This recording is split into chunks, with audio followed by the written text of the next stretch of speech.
नमस्कार जोहार, मैं याचना जायसवाल। आप देख रहे हैं न्यूज झारखंड। चलिए जानते हैं सुबह से लेकर शाम तक की झारखंड की तमाम बड़ी खबरों को। शहरी स्थानीय निकाय चुनाव की घोषणा जनवरी के अंतिम सप्ताह में। झारखंड में शहरी स्थानीय निकायों में चुनाव की घोषणा जनवरी के अंतिम सप्ताह में होगी। राज्य निर्वाचन आयोग के सूत्रों ने इसकी जानकारी दी है। राज्य निर्वाचन आयोग ने शहरी स्थानीय निकायों में आरक्षण से संबंधित अधिसूचना जारी कर गजट प्रकाशित कर चुका है। साथ ही चुनाव से संबंधित सारी तैयारियां पूरी कर ली गई हैं। चुनाव की तिथियों से संबंधित प्रस्ताव पर राज्यपाल की सहमति भी मिल चुकी है। सिर्फ चुनाव की तिथियों की घोषणा बाकी है। राज्य निर्वाचन आयोग द्वारा इससे संबंधित अधिसूचना जनवरी के अंतिम सप्ताह में जारी कर दी जाएगी। बताते चले कि राज्य के कुल 48 शहरी निकायों में चुनाव होना है। इसमें 9 नगर निगम, 20 नगर परिषद और 19 नगर पंचायत शामिल हैं। उल्लेखनीय है कि सुप्रीम कोर्ट द्वारा शहरी स्थानीय निकाय चुनाव में ओबीसी को आरक्षण की सुविधा देने के लिए ट्रिपल टेस्ट की बाध्यता तय की गई थी। न्यायालय ने ओबीसी को आरक्षण की सुविधा दिए बिना राज्यों को शहरी स्थानीय निकाय चुनाव कराने की छूट दी थी। बासुकीनाथ धाम में धूमधाम से मनाया गया भोलेनाथ का तिलकोत्सव। मिथिलांचल से हजारों श्रद्धालु हुए शामिल।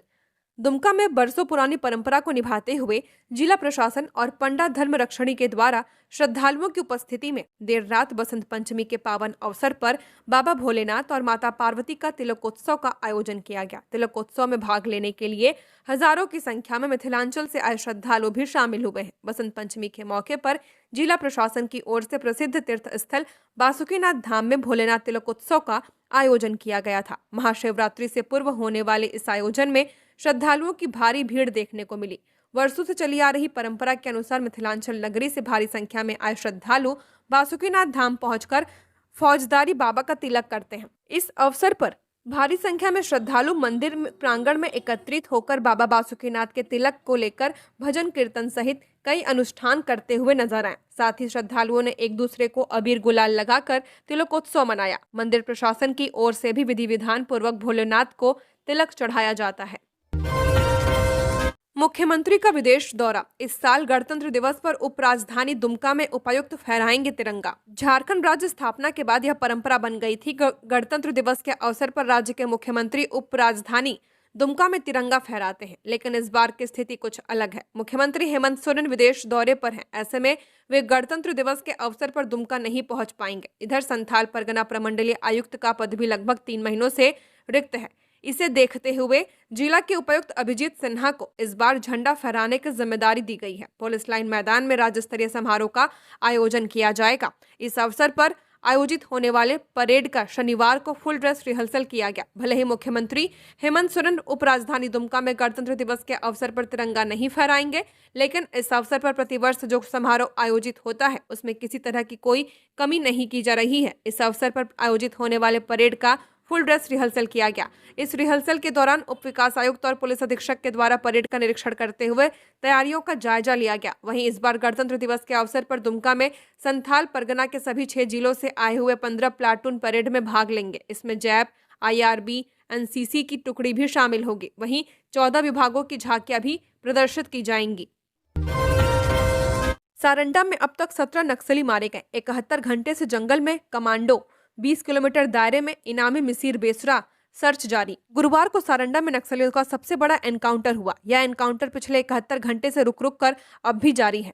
जंगल के भीतर सर्च ऑपरेशन लगातार जारी है। सर्च ऑपरेशन के बीचों बीच फायरिंग की आवाजें बाहर आ रही हैं। इसी कड़ी में शुक्रवार को भी मुठभेड़ जारी रहा। इसमें 2 और नक्सली मारे गए हैं। एक नक्सली को जिंदा पकड़ा गया है। मरने वालों में एक महिला नक्सली भी शामिल है। इस तरह अब तक 17 नक्सली मारे गए हैं। इधर नक्सलियों की फायरिंग के कारण कुंडी जंगल में पड़ी लाशों को नहीं निकाला जा सका है। जिले के गोइलकेरा, मनोहरपुर, सोनुआ आदि जगहों से CO, BDO को बुलाया गया है। मजिस्ट्रेट के रूप में उनकी तैनाती की गई है, लेकिन दूसरे दिन शुक्रवार को दोबारा एनकाउंटर शुरू हो जाने के कारण मजिस्ट्रेट भी जंगल में नहीं जा पाए। सभी किरीबुरु के सैडल चेक नाके पर दिन भर खड़े रहे। जानकारी के मुताबिक देर शाम 6 बजे कई ट्रैक्टर जंगल में भेजे गए ताकि लाशों को निकाला जा सके। राज्य से बाहर आपदा में मौत पर मिलेगा मुआवजा। आपदा प्रबंधन की राज्य कार्यकारिणी ले चुकी फैसला। राज्य आपदा प्रबंधन प्राधिकार की बैठक में लगेगी मुहर। आपदा में जान गंवाने वाले झारखंड के लोगों के परिजनों को बड़ी राहत देने की तैयारी चल रही है। अगर राज्य के किसी भी व्यक्ति के राज्य से बाहर भी कहीं आपदा से मौत होगी तो उनके परिजनों को मुआवजा मिलेगा। आपदा प्रबंधन की राज्य कार्यकारिणी समिति ने इस पर फैसला ले लिया है। झारखंड राज्य आपदा प्रबंधन प्राधिकार की बैठक में इस पर अंतिम मुहर लगेगी। अब तक विशिष्ट स्थानीय आपदा के मामलों में तभी मुआवजा दिया जाता है जब मौत राज्य में हो। राज्य और देश से बाहर मौत होने पर किसी तरह की सहायता का कोई प्रावधान नहीं है। अब इसमें संशोधन का प्रस्ताव तैयार किया गया है ताकि ऐसे हर परिवार को सहायता मिल पाए। राज्य सरकार का मानना है कि झारखंड से बड़ी संख्या में लोग रोजगार, शिक्षा और व्यवसाय के लिए राज्य और देश से बाहर जाते हैं। ऐसे में आपदा में मौत होने पर उनके परिजनों को सिर्फ इस आधार पर मुआवजे से वंचित रखना न्यायसंगत नहीं है कि उनकी मौत राज्य से बाहर हुई है। नए प्रस्ताव से ऐसे परिवारों को सामाजिक और आर्थिक सुरक्षा मिलेगी। रांची का मिनिमम टेम्परेचर 7.6 डिग्री सेल्सियस पहुंचा। पश्चिमी विक्षोभ का असर, तापमान में फिर उतार चढ़ाव। आज से 4 डिग्री तक चढ़ेगा पारा। पश्चिमी विक्षोभ के प्रभाव से राजधानी रांची समेत आसपास के इलाकों में एक बार फिर मौसम का मिजाज बदल चुका है। ठंड के बीच तापमान में उतार चढ़ाव का दौर शुरू हो चुका है। शुक्रवार को रांची का न्यूनतम तापमान 2.2 डिग्री सेल्सियस की गिरावट के साथ 7.6 डिग्री सेल्सियस पर पहुंच गया। अचानक आई इस गिरावट के कारण सुबह और शाम के समय ठंड का एहसास बढ़ गया। मौसम में नमी बढ़ने से शाम ढलते ही कनकनी महसूस की जा रही है। मौसम विभाग के अनुसार पश्चिमी विक्षोभ की वजह से फिलहाल तापमान स्थिर नहीं रहेगा और अगले कुछ दिनों तक इसमें बदलाव देखने को मिलेगा। हालांकि दिन के समय हल्की धूप निकलने से मौसम पूरी तरह सर्द नहीं लगेगा। रांची जिले में कांके क्षेत्र एक बार फिर राज्य का सबसे ठंडा इलाका दर्ज किया गया है। यहाँ रात का न्यूनतम तापमान 3.9 डिग्री सेल्सियस रिकॉर्ड किया गया, जो राजधानी से भी काफी कम रहा। रात के पारे में आई गिरावट के कारण इलाके में ठिठुरन बढ़ गई है। मौसम विभाग रांची केंद्र के अनुसार अगले 3 दिनों के दौरान न्यूनतम तापमान में 4 डिग्री सेल्सियस तक की बढ़ोतरी हो सकती है। इसके बाद अगले 2 दिनों तक तापमान में किसी बड़े बदलाव की संभावना नहीं है। चतरा जवाहर नवोदय विद्यालय में घुसा जंगली हाथी। चहारदीवारी तोड़ कैंपस में घुसा, फुटबॉल पोस्ट तोड़ा। 2 घंटे डरे सहमे रहे स्टूडेंट्स। झारखंड के चतरा में जंगली हाथियों का आतंक थमने का नाम नहीं ले रहा। ताजा मामला जिला मुख्यालय स्थित जवाहर नवोदय विद्यालय का है, जहां देर शाम एक जंगली हाथी अचानक घने जंगलों से निकलकर स्कूल परिसर में पहुंच गया। हाथी ने स्कूल की 4 दीवारी को तोड़ते हुए भीतर प्रवेश किया। हाथी के आने से पूरे परिसर में अफरा तफरी मच गई। चिंगाड़ने की तेज आवाज सुनते ही छात्रावास में रह रहे छात्र और शिक्षक अपनी जान बचाने के लिए कमरों में दुबक गए। हाथी ने सबसे ज्यादा नुकसान स्कूल के खेल मैदान में पहुंचाया है। मैदान में लगे फुटबॉल के गोल पोस्ट को उसने उखाड़ फेंका और अभ्यास के लिए लगाए गए नेट को पूरी तरह कुचल दिया है। स्कूल प्रबंधन के अनुसार यह नुकसान लाखों रुपए का है। स्टूडेंट्स और शिक्षकों ने बताया कि हाथी पहले मैदान में इधर उधर दौड़ा और फिर गोल पोस्ट को धक्का देकर गिरा दिया। बच्चों के नियमित अभ्यास के लिए तैयार किया गया मैदान कुछ ही मिनटों में बर्बाद हो गया। राहत की बात यह है कि घटना के समय कोई छात्र मैदान में मौजूद नहीं था, अन्यथा बड़ा हादसा हो सकता था। घटना की सूचना मिलते ही सदर थाना प्रभारी और वन विभाग की टीम मौके पर पहुंची। हालात को काबू में करने के लिए पुलिस और वन कर्मियों ने मशालों और पटाखों का सहारा लिया। करीब 2 घंटे तक चले अभियान के बाद हाथी को सुरक्षित रूप से रिहायशी इलाके से बाहर कर जंगल की ओर खदेड़ा गया। गिरिडीह में अलग अलग जगह मिले शव। बेंगाबाद में कुएं से मिला सड़ा गला शव। सड़क किनारे पड़ी बॉडी की हुई पहचान। गिरिडीह जिले में अलग अलग थाना क्षेत्रों से 2 शव बरामद होने से इलाके में सनसनी फैल गई है। पहली घटना बेंगाबाद थाना क्षेत्र के मोतीबेदा लकडाही के नीचे की है, जहां मनोहर महतो के कुएं से एक अज्ञात व्यक्ति का शव बरामद किया गया है। स्थानीय ग्रामीणों ने कुएं के अंदर शव को देखकर तत्काल बेंगाबाद थाना पुलिस को सूचना दी। सूचना मिलते ही पुलिस टीम मौके पर पहुंची और ग्रामीणों की मदद से कड़ी मशक्कत के बाद शव को कुएं से बाहर निकाला गया। पुलिस की प्रारंभिक जांच में सामने आया कि शव करीब 4 से 5 दिन पुराना है और काफी हद तक सड़ गल चुका है। शव की हालत खराब होने के कारण उसकी पहचान करना पुलिस के लिए चुनौती बना हुआ है। फिलहाल पुलिस आसपास के थाना क्षेत्रों में दर्ज गुमशुदगी के मामलों से शव की पहचान करने की में जुटी हुई है। दूसरी घटना मुफस्सिल थाना क्षेत्र के सिरसिया गांव की है। शनिवार सुबह बर्मन टेंट हाउस के पास सड़क किनारे एक व्यक्ति का शव पड़े होने की सूचना क्षेत्र से हड़कंप मचा दिया। सूचना मिलते ही मुफस्सिल थाना पुलिस मौके पर पहुंची और जांच शुरू कर दी। पुलिस ने मृतक की पहचान देवरी थाना क्षेत्र के निवासी सुरेश पांडे के रूप में की है। हालांकि सुरेश पांडे की मौत किन परिस्थितियों में हुई यह अब स्पष्ट नहीं हो पाया है। अभी अनाथ बच्चों के लिए चल रहे स्कूल। राज्य में 6 से 10 साल की अनाथ बच्चियों के लिए खुलेंगे अलग आवासीय स्कूल। अनाथ हो या एकल अभिभावक की बेटियां 6 से 10 साल तक की हर बच्ची अब शिक्षा ग्रहण कर पाएगी। दरअसल छात्रों के बाद अब अनाथ बेटियों के लिए भी झारखंड के तमाम जिलों में अनाथ विद्यालय खोले जाएंगे। झारखंड शिक्षा परियोजना परिषद ने इसकी तैयारी शुरू कर दी है। सभी जिलों में ऐसी बच्चियों की जानकारी मांगी गई है। छात्राओं की सूची मिलने के बाद संबंधित जिलों में नेताजी सुभाष चंद्र बोस आवासीय विद्यालय खोले जाएंगे। यह निर्णय लोकसभा सचिवालय की standing committee on labour, textile एवं स्किल डेवलपमेंट के सुझाव पर लिया गया है। फिलहाल रांची और पश्चिमी सिंहभूम में एक ऐसे स्कूल बेटियों के लिए संचालित हैं। शिक्षा के अधिकार के तहत आगामी बजट में नए स्कूलों के प्रस्ताव भारत सरकार को भेजे जाएंगे। गौरतलब है कि राज्य भर में अभी बालकों के लिए ऐसे स्कूल चल रहे हैं। पाकुड़ में बसंत पंचमी पर भोलेनाथ का तिलकोत्सव, सरस्वती पूजा के साथ होली का हुआ आगाज। धूमधाम से हुई मां शारदे की अर्चना। पाकुड़ शहर के प्रसिद्ध दूधनाथ मंदिर में बसंत पंचमी के अवसर पर भगवान भोलेनाथ का पारंपरिक तिलकोत्सव बड़े श्रद्धा और उल्लास के साथ मनाया गया। इस अवसर पर मंदिर परिसर श्रद्धालुओं से खचाखच भरा रहा। निर्धारित मुहूर्त के अनुसार पुरोहितों ने वैदिक मंत्रोच्चार के साथ भगवान शिव का तिलक संपन्न कराया। पूजा अर्चना के दौरान भगवान भोलेनाथ को फल, गुलाल, दूध और भांग अर्पित किए गए। जैसे ही तिलकोत्सव संपन्न हुआ, मंदिर परिसर हर हर महादेव और जय भोलेनाथ के जयकारों से गूंज उठा। श्रद्धालुओं ने पूरे भक्तिभाव के साथ कार्यक्रम में भाग लिया और एक दूसरे को बसंत पंचमी की शुभकामनाएं दी हैं। गैंगस्टर प्रिंस खान और सुजीत सिन्हा के बीच पार्टनरशिप, पुलिस की जांच में कई चौंकाने वाले खुलासे। गैंगस्टर प्रिंस खान और सुजीत सिन्हा के बीच पार्टनरशिप है। प्रिंस खान सुजीत सिन्हा को मुकदमे से बचाना चाहता है, जबकि प्रिंस खान को सुजीत सिन्हा शूटर उपलब्ध करवाता है। इसका खुलासा पलामू पुलिस की कार्रवाई में हुआ है। पलामू पुलिस ने हाल के दिनों में प्रिंस खान और सुजीत सिन्हा गिरोह के खिलाफ बड़ी कार्रवाई की है। शनिवार को पलामू पुलिस ने सुजीत सिन्हा से जुड़े 8 अपराधियों को गिरफ्तार किया था। अपराधियों के पास से 4 पिस्टल बरामद किए गए थे। गिरफ्तार अपराधियों ने पलामू पुलिस की पूछताछ में कई चौंकाने वाले खुलासे किए हैं।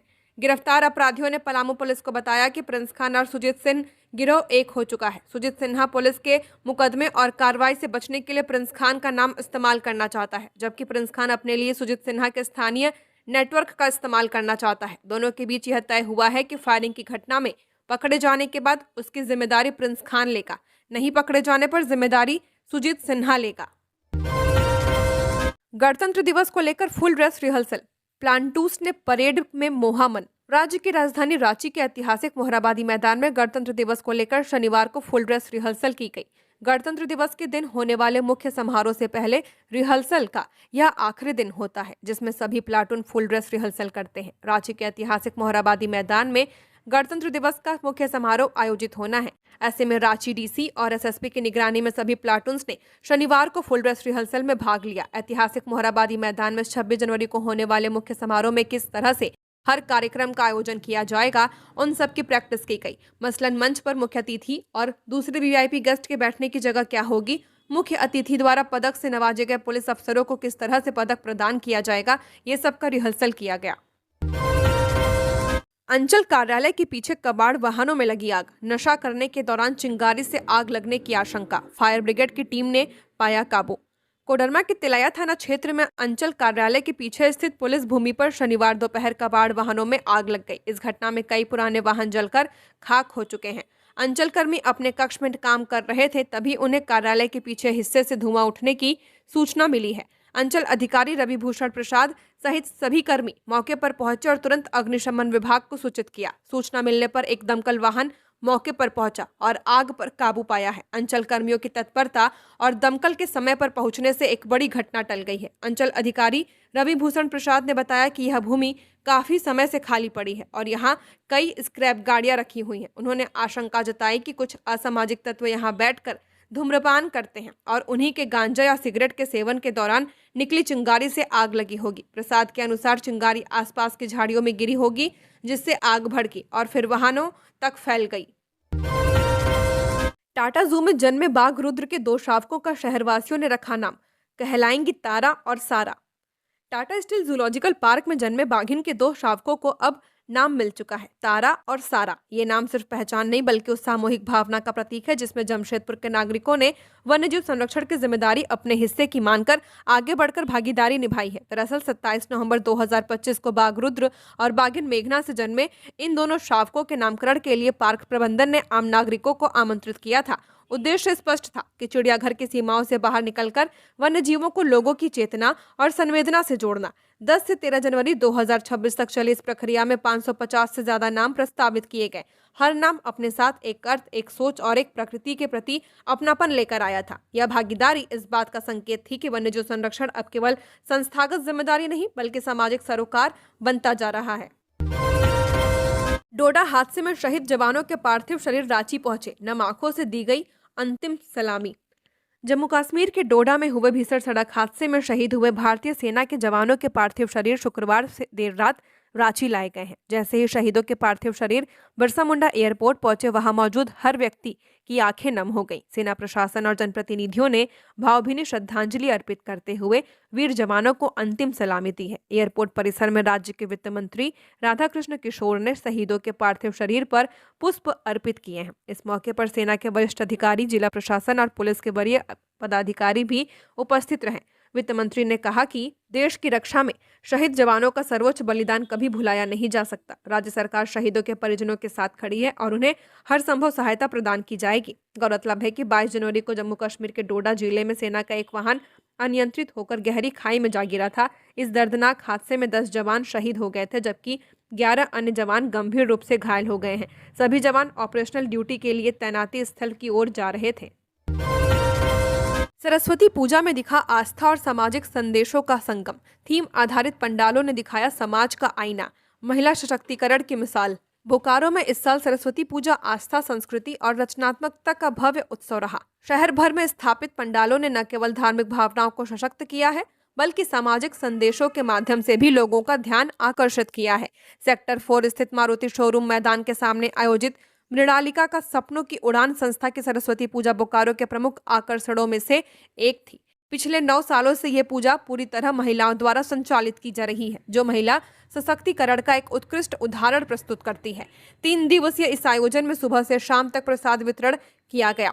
वहीं शाम को भव्य सांस्कृतिक कार्यक्रमों की प्रस्तुति की गई। पूजा के साथ साथ यहाँ एक मेले का भी आयोजन किया गया, जिसमें खाने पीने सहित कई प्रकार के स्टॉल लगाए गए थे, जो बोकारो वासियों के लिए एक यादगार अनुभव रहा। इस भव्य आयोजन में सेल, प्रशासन, राजनीतिक क्षेत्र और कई विभागों के वरिष्ठ अधिकारियों ने भी पहुंचकर पूजा अर्चना की है। श्रद्धालुओं की भारी भीड़ को देखते हुए ट्रैफिक और सुरक्षा की विशेष व्यवस्था की गई थी। विशाल और आकर्षक पंडाल, सुंदर मंदिर और सांस्कृतिक कार्यक्रम इस पूजा के मुख्य आकर्षण रहे हैं, जिन्हें देखने के लिए शहर ही नहीं बल्कि आसपास के क्षेत्रों से भी लोग पहुंचे।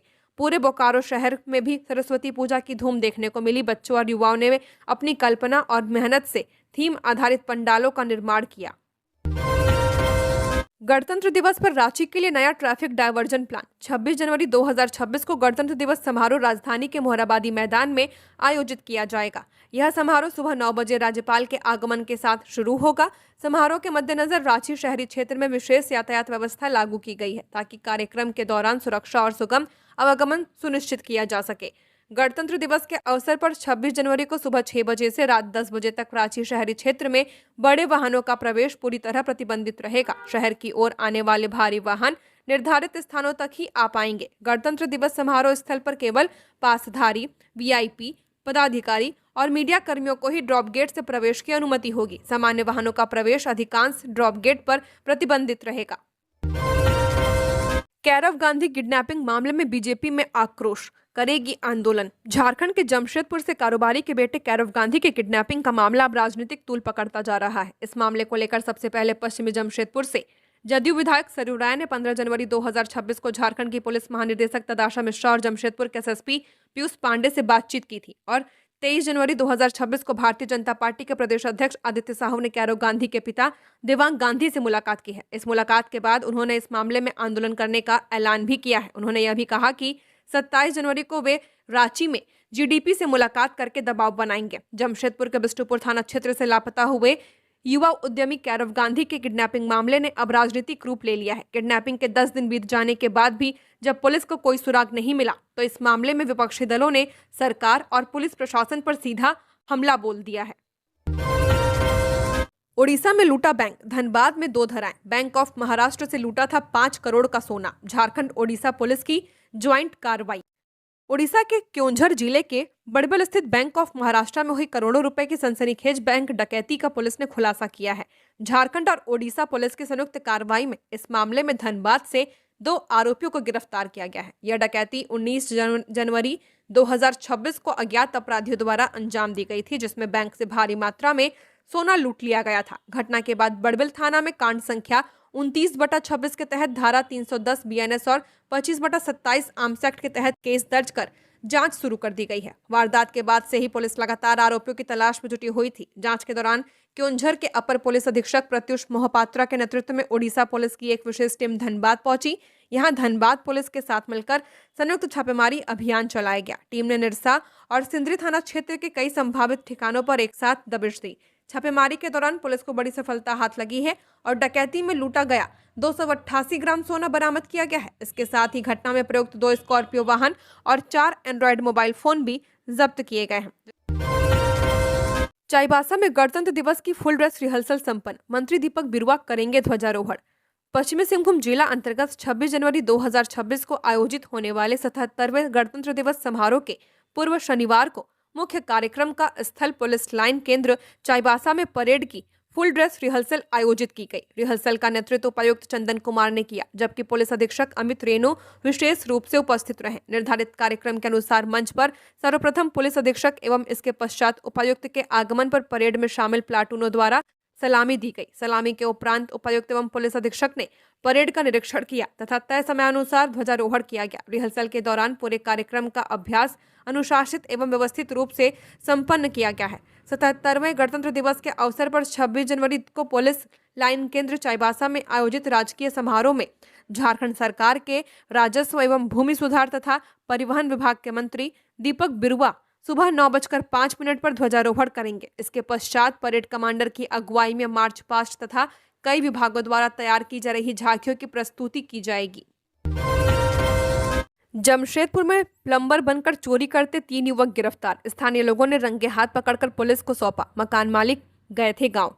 जमशेदपुर के मानगो थाना क्षेत्र में चोरी का प्रयास करते 3 युवकों को गिरफ्तार किया गया है। शनिवार सुबह वे प्लम्बर बनकर एक किराए के मकान में घुसे थे, लेकिन स्थानीय लोगों की सतर्कता से पकड़े गए। यह घटना गुरुद्वारा रोड स्थित उमाकांत सिंह के मकान में किराएदार अखिलेश्वर दुबे के घर पर की गई है। अखिलेश्वर दुबे अपने पैतृक गांव सासाराम गए हुए थे, जिसका फायदा उठाकर चोरों ने वारदात को अंजाम देने की कोशिश की है। तीनों युवक प्लम्बर के वेश में घर पहुंचे और मकान के 3 से 4 कमरों के ताले तोड़ दिए। उन्होंने घर में रखे कीमती सामान, नकदी और अन्य वस्तुएं समेट ली थी और भागने की फिराक में थे। इसी दौरान आसपास के लोगों को घर में संदिग्ध गतिविधि का आभास हुआ। लोगों ने तत्काल मौके पर पहुंचकर तीनों युवकों को घेर लिया और रंगे हाथ पकड़ लिया।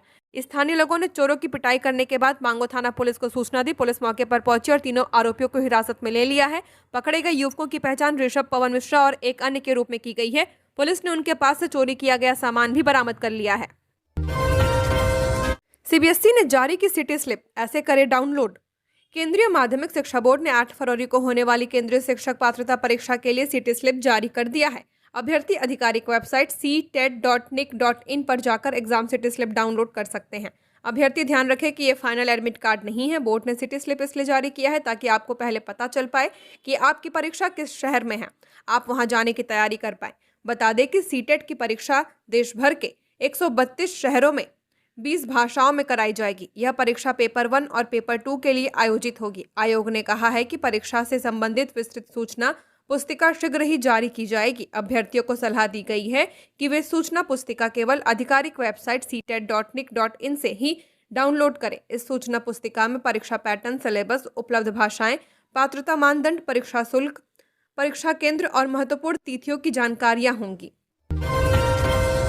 पूर्व विधायक बंधु तिर्की की याचिका सुप्रीम कोर्ट से खारिज।